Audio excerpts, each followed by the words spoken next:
I didn't expect Logan to hit as hard as it did. While it's not a game changer or a revelation in comic book cinema, what I was glad to find was a humanized and emotional journey that existed independent of all the lore within the X-Men universe. Logan has an immediately striking quality. It's the degradation of its once great heroes, exhibited through an intimacy unfounded in superhero movies. The film acts as a self-reflective experience of the 17-year-old franchise, but it also speaks plainly of most superhero films in general. In previous installments, there was always a deus ex machina that benefited the heroes, and a positive reminder that good will always defeat evil. But in Logan, while it relatively adheres to the formulaic structure common in these movies, its action and drama as the centerpiece are never presented as necessarily entertaining or exciting. Instead, the brutal violence and grounded gore isn't just about faithfulness and style, more than it is to act as a means of highlighting the reality behind the battles that are watered down and sensationalized in all forms of media.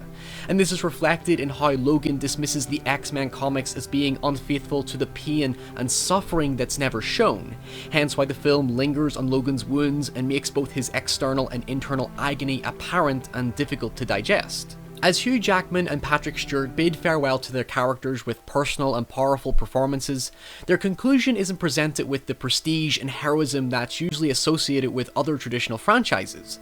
Logan's inability to fully regenerate due to the adamantium poisoning that feels symbolic of cancer, and Xavier's senility serve to reinforce the end of their era that is narratively bleak, but tonally appropriate to the maturity of the audience. Echoing other characters throughout the franchise, the Kids of Eden now portray the energy, passion and motivation missing from Logan and Xavier in previous films. Both characters have become exhausted and disinterested in what they once represented, and this is manifested in the simple task of helping another family. Xavier makes it clear that Logan might not be saving the world anymore, but that doesn't stop him from being a civil and decent person. Heroism comes in many forms, such as the simple act of kindness. But there is a distinct selfish vulnerability presented by Xavier when it comes to the Munson family. The once selfless professor who housed and supported outcast mutants is desperate for a moment of comfort and peace in his dying days, even if he is aware of the dangers it will bring. Despite the villains the film presents, the characters are constantly trying to outrun the presence of death that's always following them. Even if formulaic structures exist, it always feels thematically overshadowed by Xavier and Logan's degradation and accepting life's inevitable climax.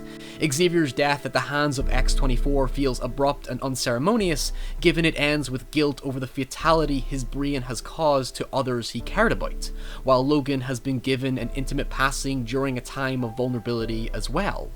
Both characters being killed by a representation of their past serves symbolically for them to embrace their conclusions.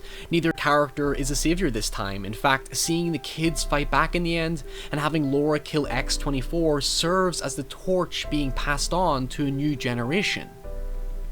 With both Xavier and Logan's deaths, their legacy exists through the survival of mutants who can now uphold a future in which good could potentially triumph over evil. The future doesn't need Logan or Xavier because their responsibilities have been taken by the new generation. And we see by the end that a positive future can exist given how the environment changes to reflect the mood of the journey, from the dry, desolate Mexican border to the tranquil plains of the Canadian border. Logan never feels tragic for the sake of it, but instead wants to bluntly make sense of the psychological stress that death and destruction has left these heroes with, by going out with more of a whimper than a bang. What separates it from a saturated genre is how it feels like one of the few completed superhero movies. It's isolated from a bigger universe and stands on its own 2 feet. The title Logan is fitting in making it focused on a definitive, humanized experience that bookends a generation worth of stories and the cultural phenomenon it led at the turn of the 21st century. This is especially clear in breaking the formula at the very end by showing Logan's grave and abruptly cutting to black, making it clear that we truly and undoubtedly have made it to the end.